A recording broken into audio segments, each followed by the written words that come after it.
Even in 2021, buying budget laptops is full of compromises.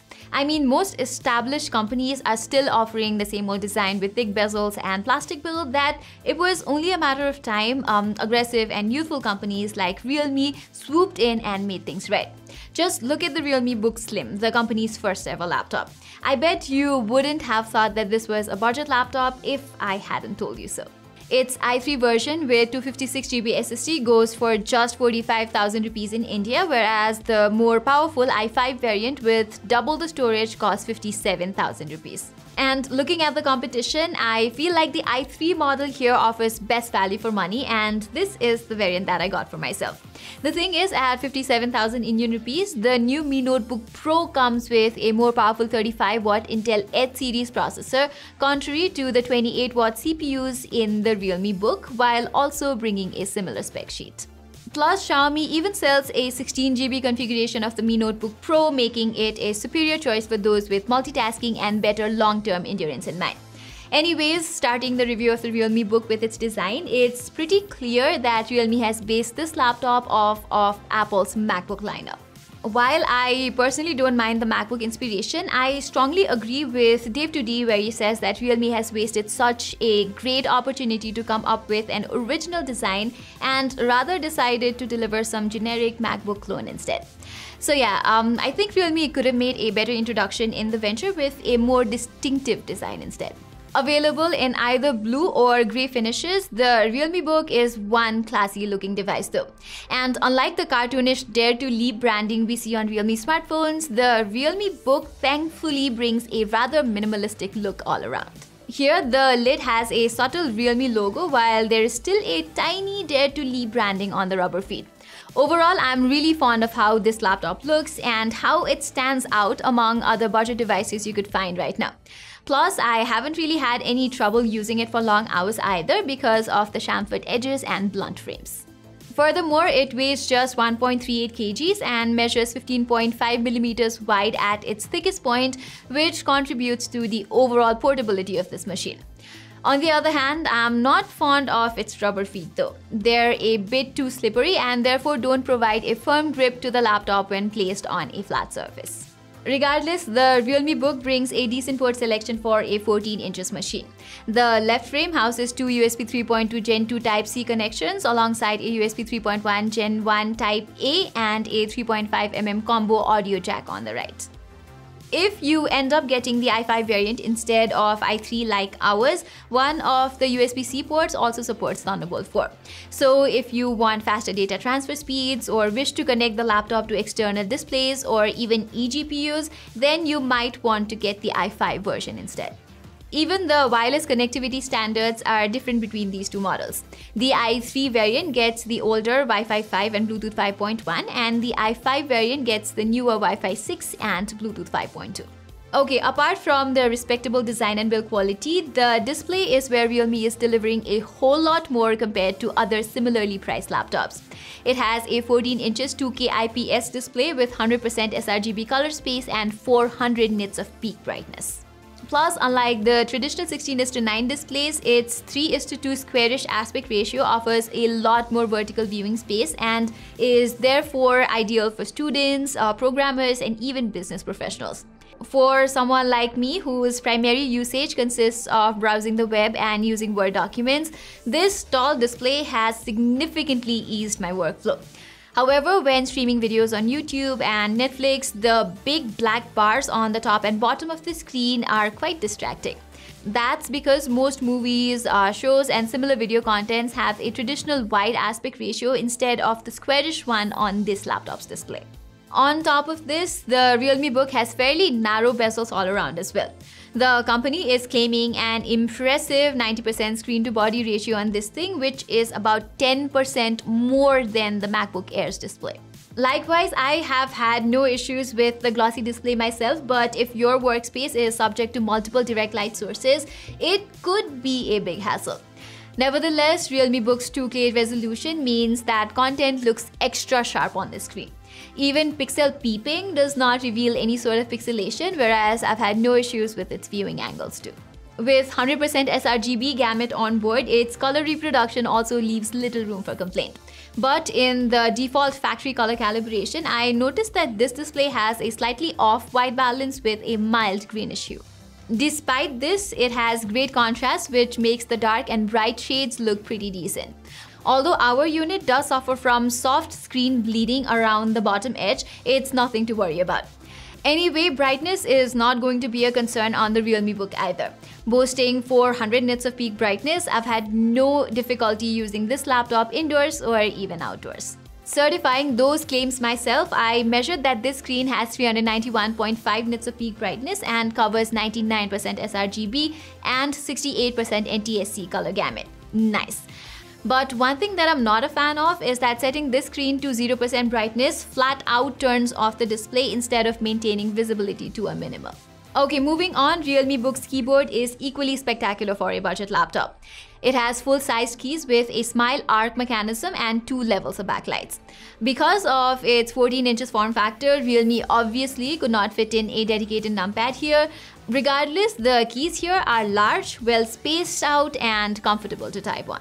Their 1.3mm key travel distance means that they offer decent tactile feedback too, and I've had no difficulty maintaining my usual typing speed on this thing.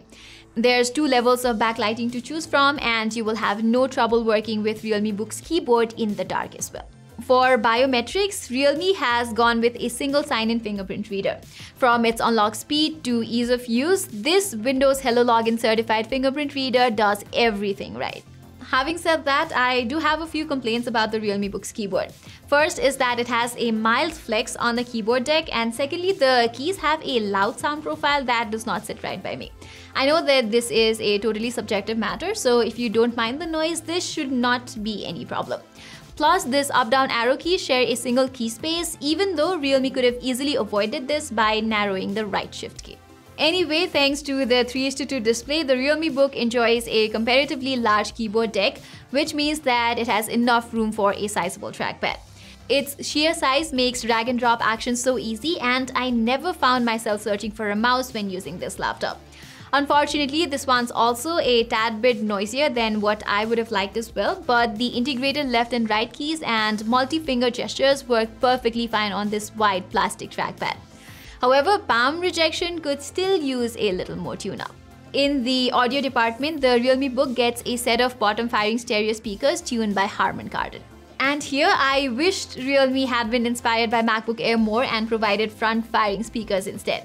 Still in all, I am quite fond of the audio output from the Realme Book. It gets sufficiently loud to fill up an average-sized room, and there's decent stereo separation too. You can also enjoy a bit of details in terms of mids and highs, although as expected from budget and mid-range laptops, it under-delivers on bass, and you will notice the audio getting muffled when listening to songs with a wide dynamic range at full volume.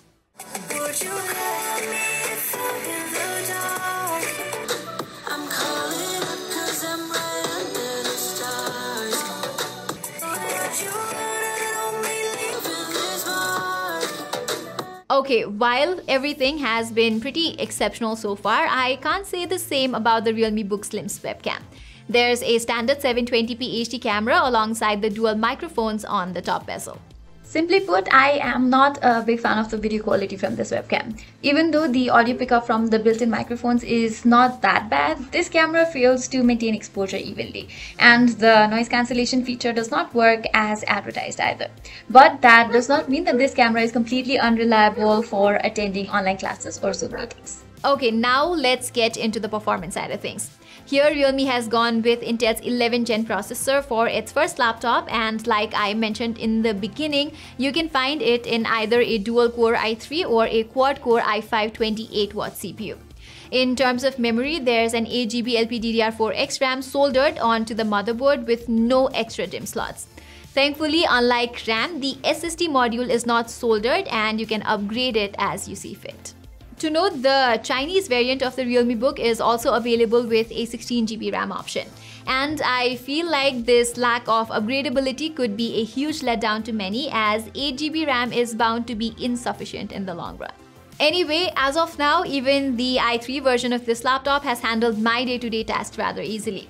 That includes about half a dozen Chrome tabs open at all times alongside editing documents on Microsoft Word, shuffling through tunes on Spotify, messaging on Discord, and sometimes even light editing on Photoshop. That reminds me, the Realme Book also comes with an activated copy of Microsoft Office pre-installed, making it easier for students to get their work done right away. Even though this i3 CPU has respectable single-core performance, its dual-core setup is bad news for any sort of demanding workload. Despite my performance praises before, I have to admit that this laptop is subject to minor lags when throwing in multiple demanding apps at once. Also, the 8GB of onboard RAM would be simply insufficient at times, as Chrome tabs that had been idle for a while required a reload after trying to access them again. Likewise, the i5 variant comes with the powerful Iris Xe GPU, and the i3 variant has a slower Intel UHD graphics. Still, I am happy with the gaming results on the Realme Book. Valorant is well inside the playable spectrum as it manages 85 FPS on average at low settings. Likewise, CSGO manages a decent 70 FPS under low graphics settings, but that number would dip to 50 sometimes. Also, I encountered minor stutters every now and then when playing CSGO on this machine. That being said, you get a dual fan cooling system here which does a stellar job of keeping the laptop cool.